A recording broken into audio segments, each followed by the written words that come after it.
everybody, welcome back to my channel. I'm Bella and today I'm going to be showing you guys how I achieve this hairstyle right here. And this is like my go-to curly hairstyle, perfect for any balayage, and I don't know, it's just my favorite way to wear my hair.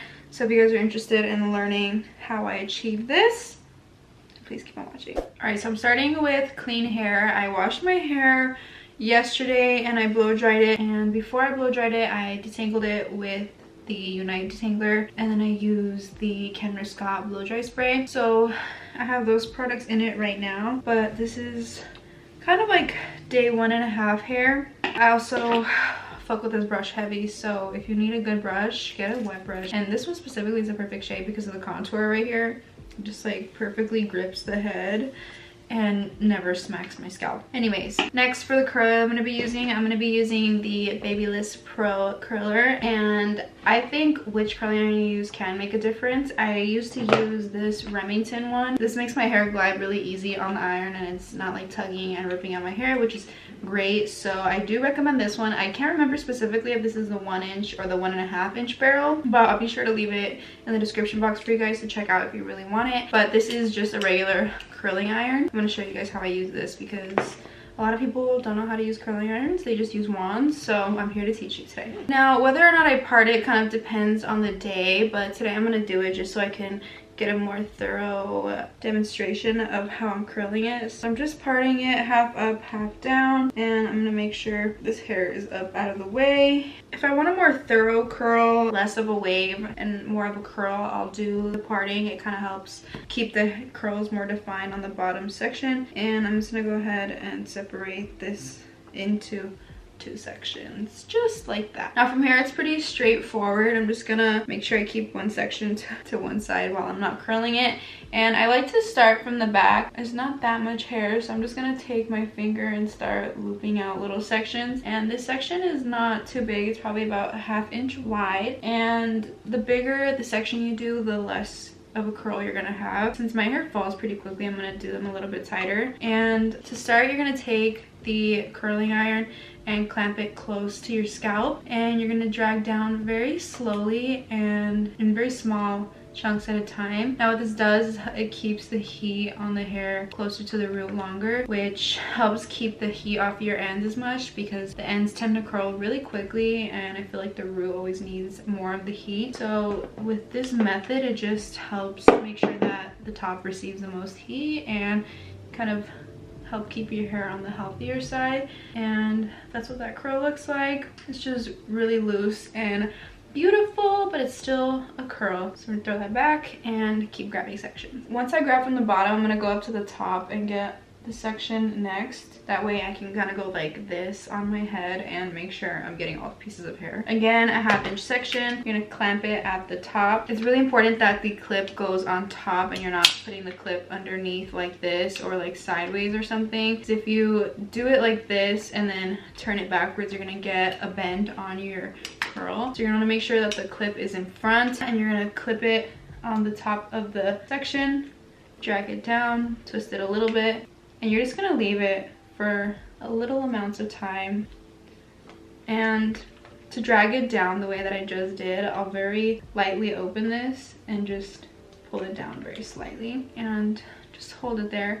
There's not a specific amount of time that I keep it on there for, but I do keep it a little bit longer since I keep my iron at a lower temperature. Keep mine at 300 and probably 40 degrees. I don't like to do anything hotter than 350 because my hair is blonde. So here's our second curl, and then we're gonna throw that back. And then again, grabbing from the bottom this time since I grabbed from the top the last time. Clip on top, drag down, and pull.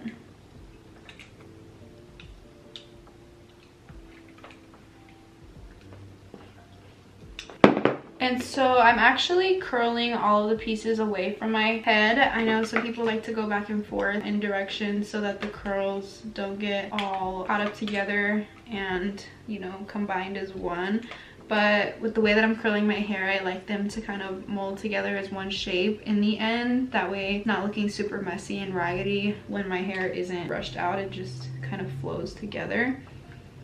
Yeah, there we go. Perfect girl every time. And then we're gonna take it from the top again. I just grab it from the bottom, and I just do this until I'm done with the section on the bottom, just making sure to grab all these little sections and curl them. And again, leaving the heat at the top just gives for a better curl at the top, and it's gonna hold a lot better. I noticed that when I changed the method of how I curl my hair, that my styles lasted a lot longer. When I used to start at the bottom, I would notice after a while that my hairstyle was really flat on the top, and it kind of just looked like the bottom half of my hair was curled. So this technique really has just like changed the way that my curls look. I actually learned this technique from my hairstylist, just from watching her do my hair so much. It's very interesting to see the difference in how it looks, because I was always curious why my salon curls looked so much better when I was using the same products and, like, you know, theoretically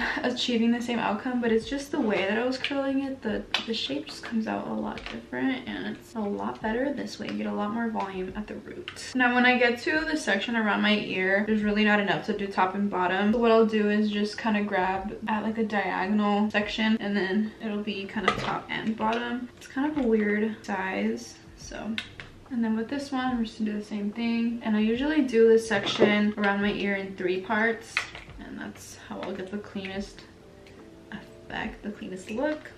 And my hair is really thin up here in the front, so the curler always falls out. But these ones I just do a little bit less time at the top towards the root, because I don't want them super voluminous like right here. Kind of want it more up here, so I don't leave them on for too long. And again, with these pieces, they're super bleached, so we're gonna do kind of a lighter run with these. There we go. So in 12 minutes I was able to curl the entire bottom half section, so we're gonna do the same thing on the other side. I'm a little bit more carefree when it comes to curling the bottom section, just because it winds up blending into the top one, but it really does make a difference how it looks when you bring your hair to the front, because then you can see all of the underside of your curls, and if it's not curly, it'll be really noticeable. So I've learned to just really do this part the right way, and then I won't have to recurl it later, because if I really don't do a good job curling it, they'll just fall and it'll look super flat and ugly. All right, so I'm gonna go ahead and finish off this section, and then I will be back when it is done.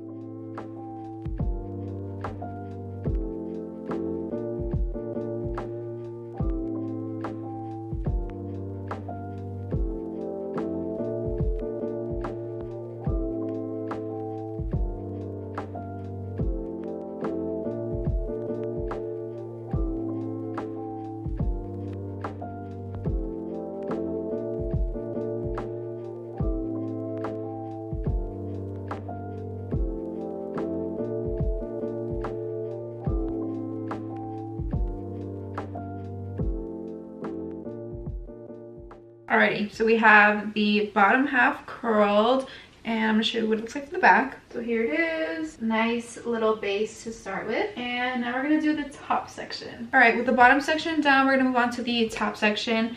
And this is always my favorite part because it just looks the best. In the meantime, I'm gonna throw a little scrunchie over my hair. I'm not gonna tie it, I'm literally just gonna put it around it and hope that it keeps it separated. And then we take out this section, and I'm gonna part this down the middle as well. Alrighty, we have the section parted. Here's what it's looking like. It's just a little bit more hair than my bottom section we just did, so it's not going to be too different. With the top, we're going to do the same size sections until we get to the front, and then they're going to be a little bit smaller, but we're just going to start in the back about the same size, same technique again. And with the top section, I'm going to make sure that these curls get a lot more heat on the top of the curl than the bottom of the curl. I really want these ones to have more volume than the ones on the bottom, therefore we're leaving the heat a little bit longer up here and then bringing it down.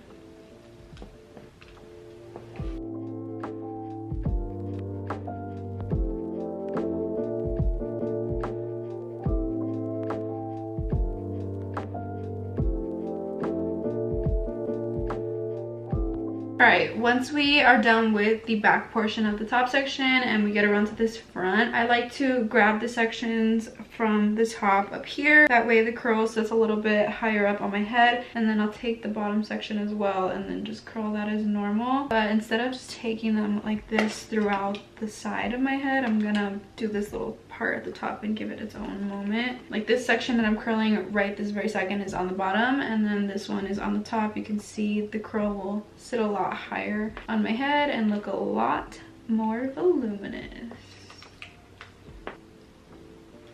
Again, you're just going to take this section right here, and notice I'm keeping it just to the top portion of my scalp, and then place the curler.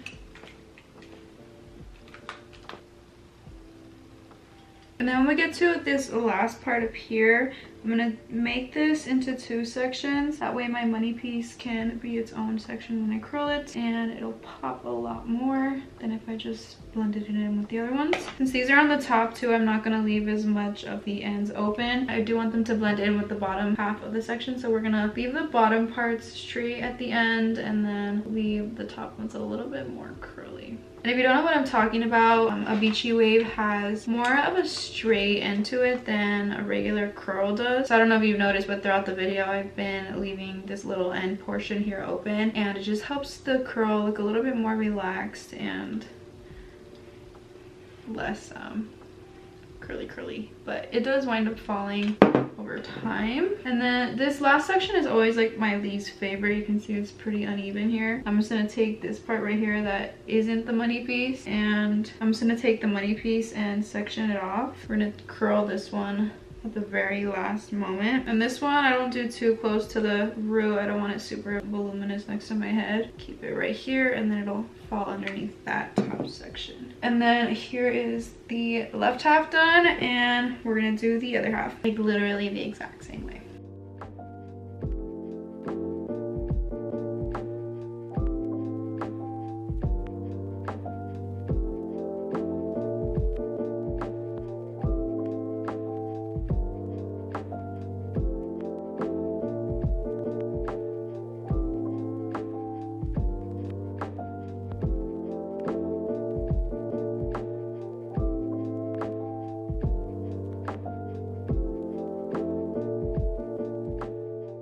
Now that we have all of this curled and I have my money pieces left out, they are still straight. So for this, you're gonna want to lower your temperature of your iron just a little bit if you have blonde pieces like I do. Not it really doesn't matter, but yeah, we're gonna curl these front pieces, and I like to curl these a little bit lower down, so I'm gonna bring it about probably 3/4 of the way.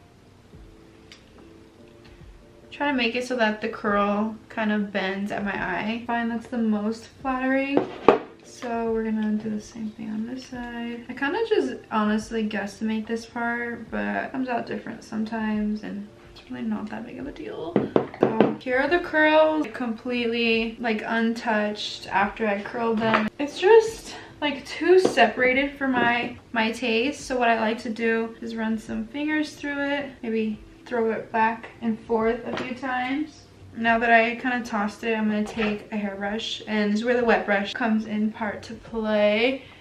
And I'm just going to brush all these ends together. I'm not brushing the root, I'm just getting the end. And then after I brush, sometimes I have to go back and kind of touch up some of the spots. So all right, once I have kind of played with it and settled it where I like it, then that's kind of it. Like, I don't like to use hairspray. I feel like it makes my hair crunchy. So here it is. The curls are giving everything. I absolutely love them. These curls last me usually a few days. Over like the course of 2 to 3 days, they'll get a little bit less curly. I'll just like style them in an updo and kind of help preserve the style so that I can, you know, kind of refrain from using as much heat as possible. But here it is. It's so gorgeous. And then when you brush it, it kind of just, like I said, puts all of these curls together.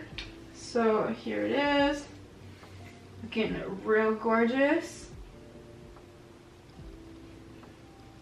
The style's great. You could literally do anything with it. You could do a half up, half down. You could do a little claw clip with it. It's just gorgeous. I love it so freaking much. And yeah, this is the final look. I hope you guys enjoyed watching. I'll have everything that I use linked in the description box, and that way you guys can get the exact curler that I was using. Before we go, I quickly want to talk about the overturning of Roe v. Wade. It's a super tragic moment in history for people with uteruses, and I don't really know how to respond other than to provide resources for those in need. So if you guys are in a state where there is more restrictions against abortions, I will have resources down in the description box to hopefully help make some change. Resources to birth control, sex education, anything you could think of, it's going to be in the description box. I am terribly heartbroken by this event, this news, and I want you guys to know that I am pro-choice. I am so pro-choice. It hurts. It really is just like so fucking upsetting to see that we're literally going back in time, and there's really nothing we can do except fight for our rights and vote when it matters. So again, resources will be in the description box. I appreciate you guys so much for watching, and I'll see you in my next video. I miss my Taco, but in case it's